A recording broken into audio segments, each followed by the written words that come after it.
Oh, hello. I didn't see you there. Yeah, so that was special. What you missed out on, my friends, was me tweeting the administrative link to the Google Hangout rather than the public link. So we were sitting here like a bunch of schlubs, and then random guy shows up. David Paquette shows up, and what was funny was that you see him go, and then his camera like turns off. So it's like, what? It's like you fished all of our Twitter Yep. Yeah, followers. yeah, it was like a Rickroll, but like suddenly like 10 people are in our Awesome. hangout with us, and we're like, I'm whoa, gonna I'm gonna have to put that in my back pocket now. Yeah. eject, eject. Such a bad idea. Take two. Oh my goodness. Okay, I apologize. I need to triple check all of my links from now on. All right. So how are you all? Good. Very good. That's I all. just as I'm sitting here this morning, build 158 just literally started installing on this laptop. So Oh, Windows 10. You're talking Windows about, 10 right? build 158 is coming, and then you gave me a link to an internal build of Visual Studio. So builds are happening all over the place. Yeah, actually, that's a good segue because we are pushing a build right now. Well, in the next half hour. So I've been promising Beta 5 to people for a couple of weeks. That will actually happen this morning by 10 a.m. our time, which is 35 minutes from now. The blog post and the release notes should go live, and they'll be up on NuGet.org. So Beta 5 will be available for people to use. Okay. So the build is a runtime build of ASP.NET, or is a new build of Visual Studio? So it's a runtime build. So just so people understand what we mean is we basically split ASP.NET up into two things. We have the runtime, we have what we call tooling. So runtime is the NuGet packages, the MVC and the underlying HTTP libraries, all those packages and assemblies that you use. The tooling is the stuff you use in Visual Studio, and then increasingly, the other stuff that we use for cross-plat, like OmniSharp bits and the VS Code bits and the Yeoman generators and that type of stuff. So today we're just pushing a new runtime build, which will be Beta 5, and that goes to NuGet.org. But we did announce the RTM date for Visual Studio 2015, yesterday, I think it was? Okay. So July 20th, and I can now tell you that Beta 5 is the build that will be in Visual Studio 2010 RTM. But don't get too attached to it because Beta 6 will be out in a month from now. And So- is it a big deal to go from one to another when these are runtime builds? Yes. So because we're still in beta, the reason we're still in beta, one of the reasons we're still in beta and not anywhere near an RC yet, is because we're still making breaking changes from release to release. If you have an empty project, you won't get affected much. In fact, I think if you do file new empty with beta 4 and then upgrade it, quote unquote, to beta 6 bits, so nightly bits that we have right now, there's no API change in order to do that. You can just change the package references and the app will still run because the only two things that you are actually referencing are the two web servers, IIS and Web Listener. If you do file new website with all the MVC stuff and entity framework and identity and caching and logging and all that type of stuff, diagnostics, then that app's completely broken between Beta 4 and Beta 5, and furthermore between Beta 5 and Beta 6. Because so many APIs. Now, when I say it's completely broken, you can fix it, obviously. You can go and figure out what the API changes were and change that code. You can look at our announcements repo, look at the things that we changed, and then make those updates. But we are still making changes between these betas. So bear that in mind. As I said, the release notes will go live at 10 a.m. I think the repos, each individual repo has the release in it already, marked as a draft, like Beta 5, and it has the summary of the features and the bugs that were fixed in this release, but there will be an all-up sort of post that shows everything that happened in the Beta 5 release. And it will go into Visual Studio 2015 RTM, just to repeat. But please note that our tooling isn't quite RTM yet. So just because we're shipping a preview in Visual Studio 2015 RTM doesn't mean that this is a go-live license. It doesn't mean that even the bits in Visual Studio are done. There are still bugs in the Visual Studio tooling. There are still experiences in there that we're not happy with. There are still some quirky things that even after you do file new, depending on the state of your machine, you might have to change some stuff to have it work correctly. So we're still in a sort of middle phase right now where we're finding these rough edges and polishing them down, and in the process of doing that, sometimes we break other stuff. And when we say we, if I understand correctly, we're talking about us, like the web tooling team. But Visual Studio is going RTM, so Yes. Windows 10 tooling and WPF and things that aren't ASP.NET. Yep. Yeah, Visual Studio itself is RTM, but just everything under the file, new project, web section. The web section. That's to do with ASP.NET 5. So if you're using MVC 5 or ASP.NET 4.x web forms, or the Web API 2, those are all RTM as they were previously. There's a few updates in there for 4.6, which we've talked about before, but the ASP.NET 5 area of VS 2015 RTM is still, will be beta 5. So as far as tooling is concerned, what we're going to try and do now is push to start making tooling updates available out of band to Visual Studio. So we ship our pieces in Visual Studio in a component called WTE, or the Web Tooling Extensions. If you install Visual Studio and you tick the web tick box during install, you get WTE, and it brings along all the ASP.NET tooling, including the 4.x stuff and the 5.0 stuff. So we're looking to start pushing updates to that out of band. So what does that mean? It means that with Beta 6, we plan to have an updated WTE. So you'll be able to have Visual Studio 2015 RTM with Beta 5, and then a month later, or a couple of weeks later, we'll push a new update to WTE, which you'll be able to download and install on top of Visual Studio 2015 RTM, and it will include Beta 6 of ASP.NET and bug fixes for the actual tooling as well. Haven't we done that before, though? Like, very rarely. Very, very rarely. I thought we did MVC 5.1 that way. Yeah, I think it was once.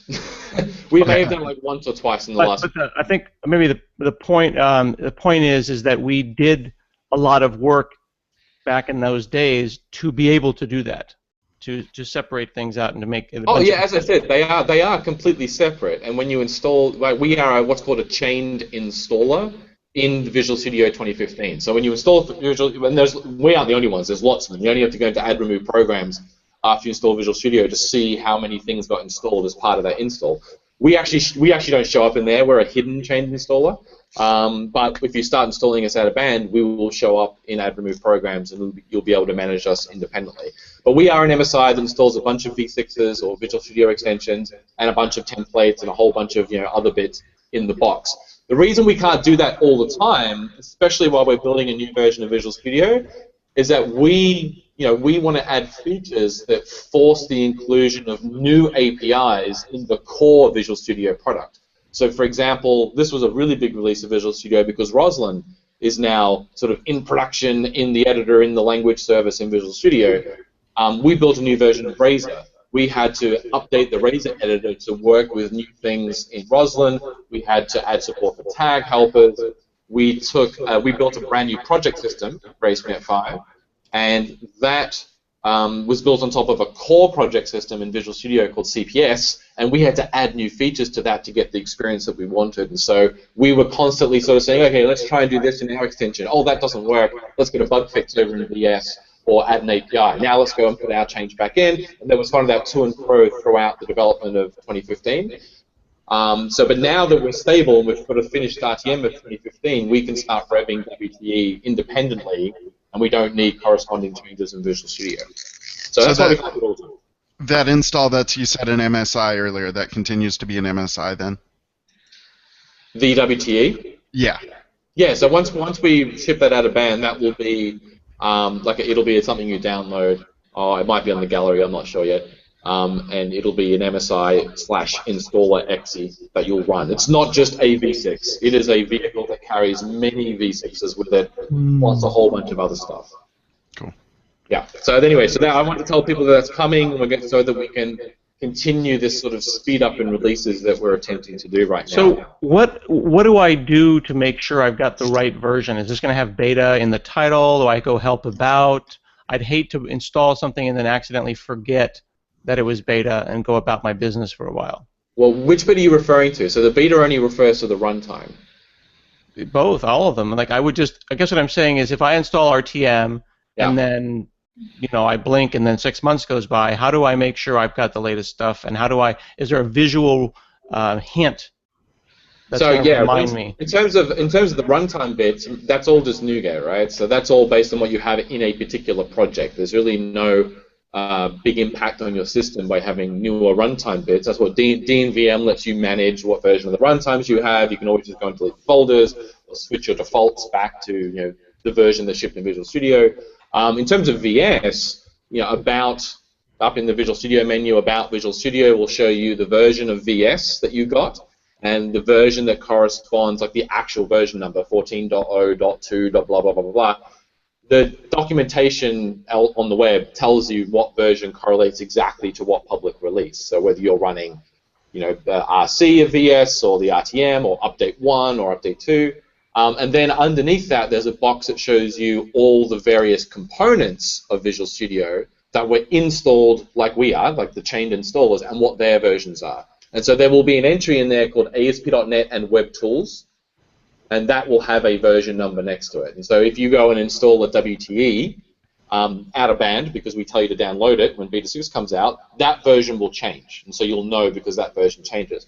What we're also looking at doing is not only doing more frequent sort of official WTE releases, like ones that we sort of, quote unquote, promise are safe, but we also are investigating and doing sort of more weekly WTEs that are unstable. So we have an unstable feed for our runtime. So if you want to look at our Beta 6 bits now, you can, because we're all working on Beta 6, and you can just install them from our MyGet feed. We're looking to set something up similar for WTE. So if we have new features that go along with the new runtime bits that are in GitHub and on a MyGet, you could choose to go and install a weekly WTE drop, which would give you correlating features there. It also means that we could start introducing breaking changes in the source code that break tooling. So previously we've said we're not going to do that anymore because we did that between Beta 3 and Beta 4 and we annoyed a lot of people, rightly so. Like we kind of regret that we did that, so we're trying not to do it anymore. But sometimes we have to make changes. Sometimes we want to make a change to make things cleaner or to light up new features.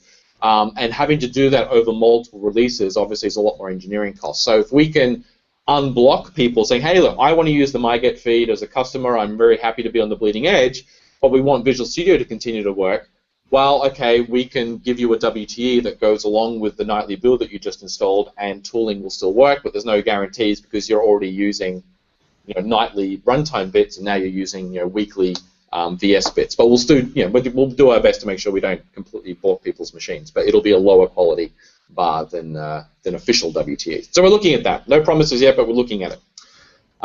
Subsequent releases, just to remind people. So I said Beta 6 would be end of July. I think I previously said July 20th, which was meant to be the date, which is the date VS RTM goes out. We were going to try and sim ship. We're going to slip that by a week and a bit to give us more time to do this WT update. So end of July for Beta 6, and then for Beta 7, end of August, a month later, and then there will very likely be a Beta 8 now, which would be end of September, so a month again later. And then if all goes well, maybe, absolutely no promises, you didn't hear it from me. If you claim that I said it, I'm going to completely deny it. I will edit this video after we post it. Maybe we'll get an RC out in November. But that's still very much up in the air. But I will continue to keep people up to date on this stand-up as I get more details and those dates solidify or move or whatever the case may be. But you heard it here first. We're hoping, we're pushing, we're trying to figure out whether we can land an RC in November of this year. This year. All the people saying, oh, he didn't say which year. No, I mean this year. Does that mean it will RTM this year? No. It just means exactly what you said. Yeah, RC. So and just to be very, very clear, when I say an RC, what we mean is that there will be a go live license. Okay, so we will not give you a go live license until it's RC, and we won't do an RC until it's a go live license. All right, so we are marrying those two things together.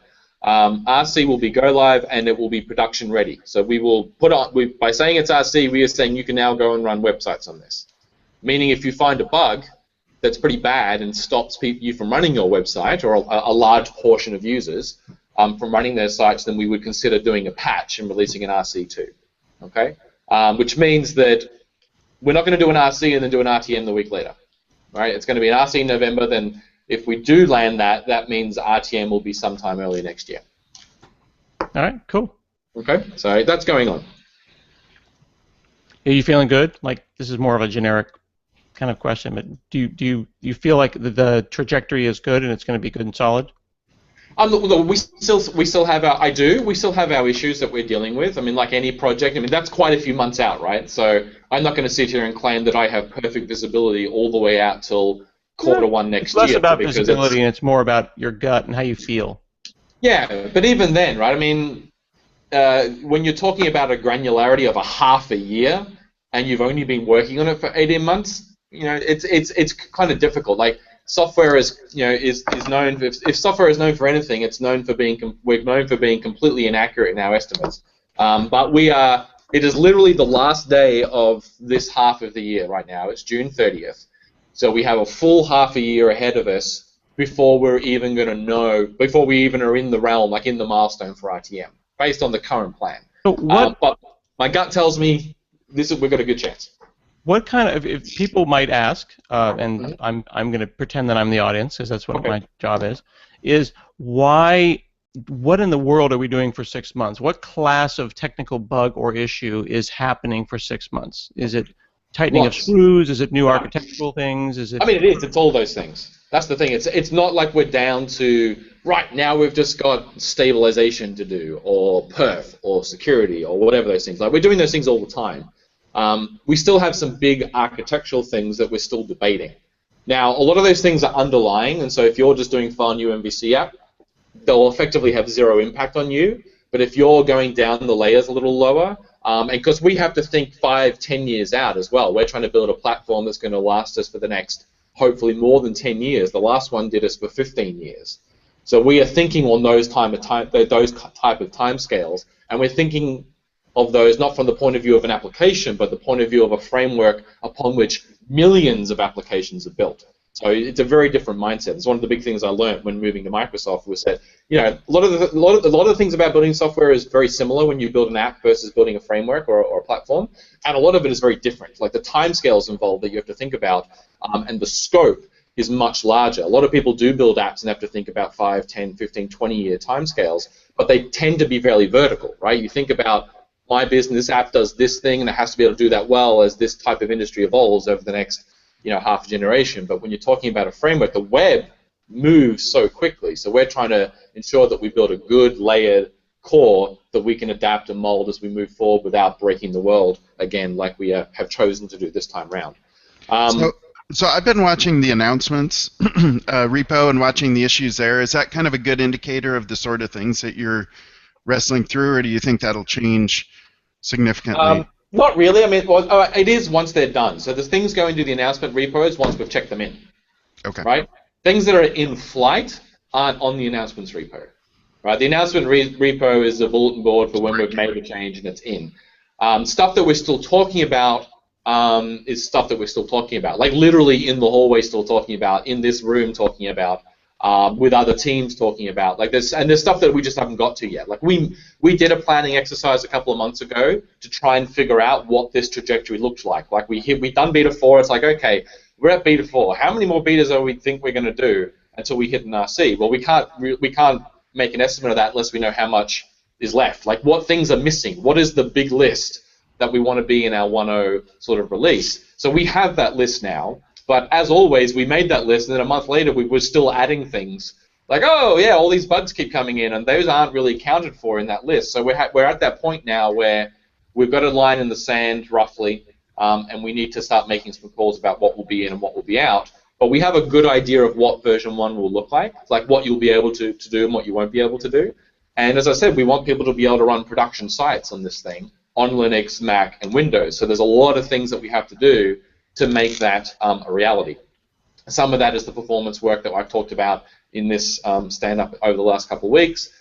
Some is doing a lot of work on the cross-plat side, because obviously there's a gap there, because we've had .NET on Windows for years, but we still have a lot of work to do on .NET on cross-plat. So you'll see a lot of that get fulfilled over the coming months. That will be a large part of what are we doing for the next 6 months, to answer your question, Scott.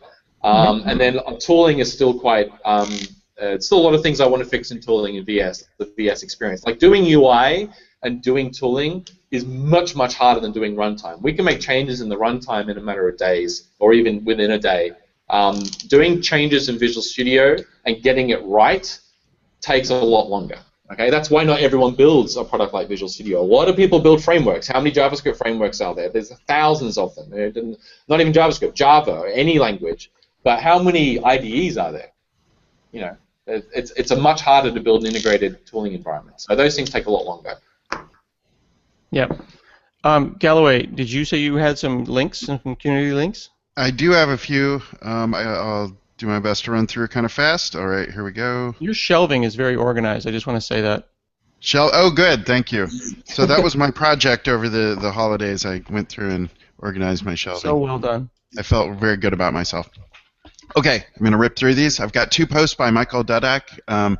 So this is deploying an app to Azure Web App using the continuous deployment feature. So that's kind of cool.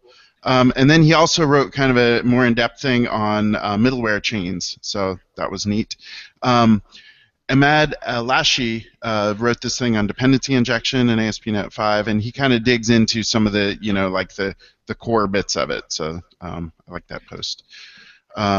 Proud Monkey, whose grandmother still calls him Vincent Durano, wrote ASP.NET 5, jumpstart with AngularJS, and so with MVC6 and Web API. And then this is another walkthrough. We've looked at a few walkthroughs on, installing ASP.NET on different, Linux or OS X.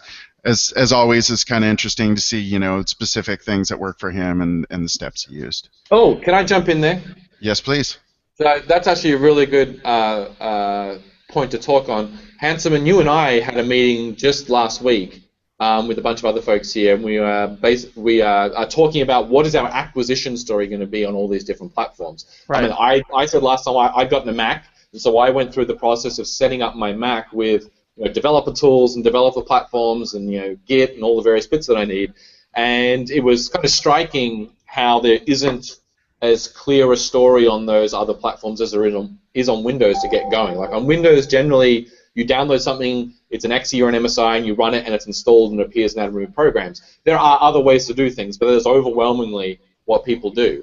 I was interested that on a Mac, for some things like Node and what was the other one, Sublime and Mono, it was a very similar experience. I went to mono.org, and I went to sublime.com, and I went to nodejs.org, and the home page has a big green install button, and when I click it, it downloads a Mac-specific installer, a PKG or a DMG file, and then I click next, and I get the tool I wanted and the runtime I wanted. For other things, there was a slightly different experience. You get a zip file, and it would unload, then you had to drag and drop an icon from one place in Finder to another, which I just think is insanity. But people like doing that. And then on Linux, we used apt-get. So we have Ubuntu servers here, and everything I set up, everything was done via apt-get. Including Sublime and Node and a whole bunch of other stuff. And so we are now trying to figure out what the right model is for all of our pieces on Windows, on Mac, and on Linux. And in some cases, there'll be more than one. So I very much expect that on Mac and Linux and even Windows, there will be an option on the download page that is like, oh, you don't want an installer? Copy and paste this one-line script into your bash terminal, and we'll curl down an install script from get.asp.net or something, and it'll just set it up for you. And then if you want an editor, pick your own editor. We're not going to download one for you. We'll just give you the runtime bits. And then here's VS Code, or here's Atom, or here's Sublime. Choose whatever you like. So we're looking at those things right now. If people have found it a little clunky to get started with ASP.NET 5 on Linux and/or Mac right now, we're just starting to have a really good look at that, and I hope that to get very much better very soon. Yeah, we definitely want to have parity with those other. If any competitive thing, it's like it should be as natural as one of those other things. Absolutely. Cool. All right, John. Cool. All right. So we've got Matthew Jones on Session in ASP.NET 5, and then he digs into creating some custom extensions for using Session. We've got a bunch of NDC videos. So we've got 2. Here's Damien's, the cross-platform party, and he ran it on pretty much anything you can run DNX on, including Raspberry Pi on stage. So that was cool.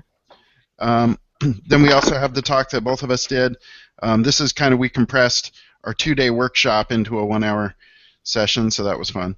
We also have a bunch of other nice ASP.NET 5 sessions from there. So Mark Rendell on ASP.NET on Linux, and then Adam Kogan talking about ALM with ASP.NET 5 and Visual Studio 2015. And last but not least, Philip W. really cool session on migrating from Web API 2 to MVC 6 and kind of looking at all the different things that are required here. And he actually did this all live on stage, so this is a really good session for that. Then we have Ove Mehboob talking about developing custom tag helpers in ASP.NET 5, and he kind of took this farther than I've seen some of the others, and he actually generates a grid. So he's got a kind of basic grid there. So kind of neat. Yeah.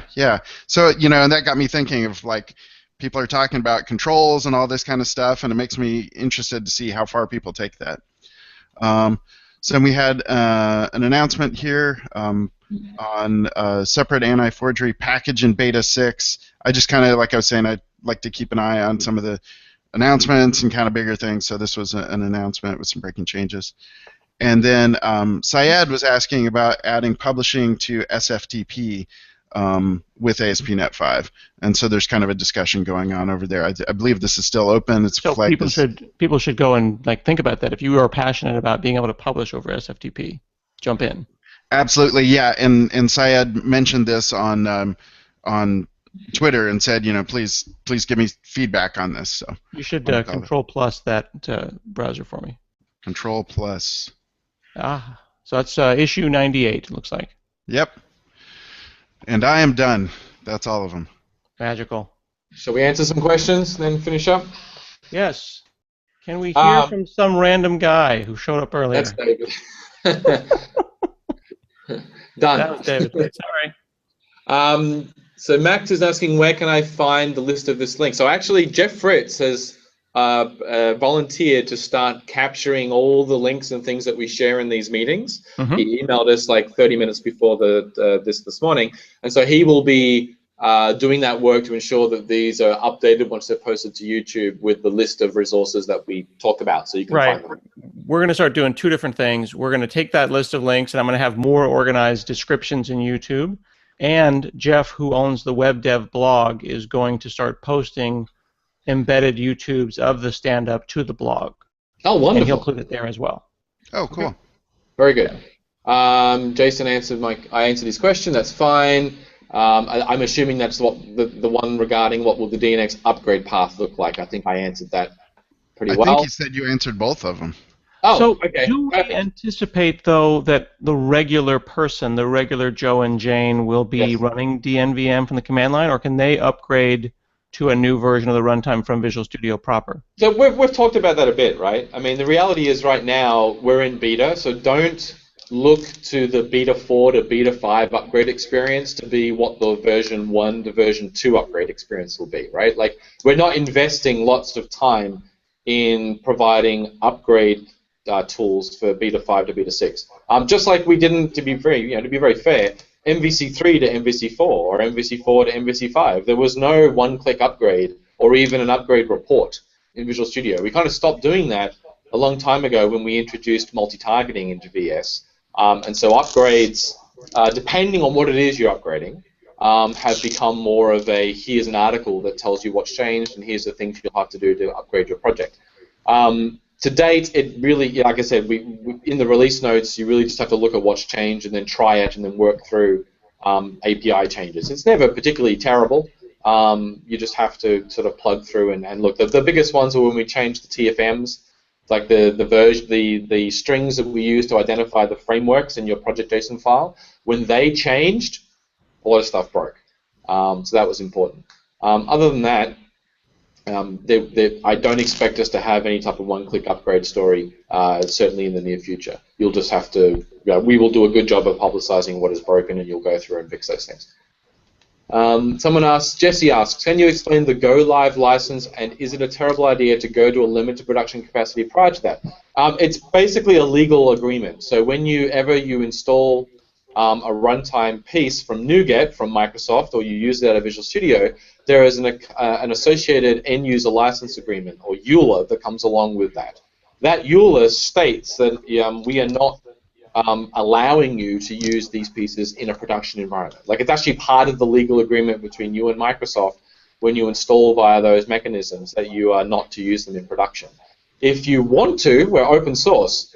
You can grab the code from GitHub and compile it yourself and then you're using it under the conditions of the Apache license, which has no such clause. So then you can do whatever you like. But typically what go live means from us, Microsoft, to the public is that when you use this, we tell you you can, and you can call support. If you have a problem, you can pay us through support agreements, whether it's through MSDN or per incidence, through the, product support services, customer support services. It's changed its name over the years. And you can pay us, and we'll actually help you. They'll route you through to the product team, and you can get assistance. That isn't available until we have a go live license. So if you want to use it before that, it's totally at your own risk.